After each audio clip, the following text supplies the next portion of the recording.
This is Lady Sewell, where leadership is measured by standards, not titles.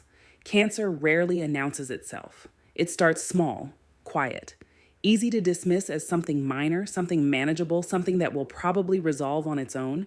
And while you are waiting for it to resolve, it is growing, spreading into healthy tissue, weakening systems that were functioning.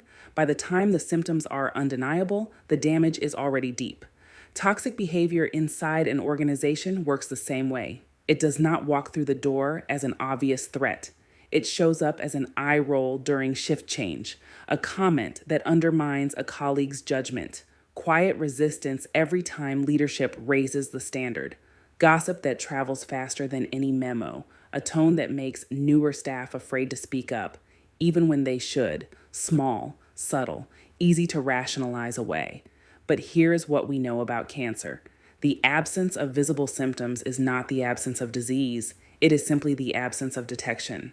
And the longer it goes unaddressed, the more aggressive the intervention required, and the less certain the outcome. One person's bitterness begins recruiting others. One person's negativity becomes the team's new normal. One person's resistance slowly poisons the culture around it. Before long, your strongest staff are disengaged. Your morale is declining. Your turnover is climbing.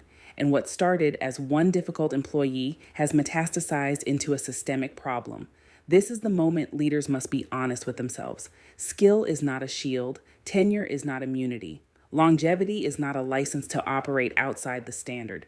When you allow toxic behavior to continue because someone is experienced or hard to replace or has been there longer than you have, you are making a choice. And that choice communicates something to every person watching. This is what we allow here. Your best people are always watching, and they will not argue with what they see. They will simply decide whether to stay. Do not wait for the damage to become irreversible before you act. Detect it early, address it directly, protect the people who are showing up with integrity every single day. Because in long-term care, culture is not a background issue.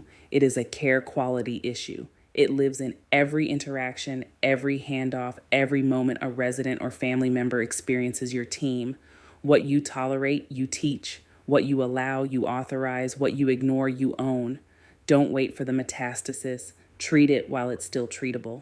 This is Lady Sewell, reminding you that leadership is measured by standards, not titles.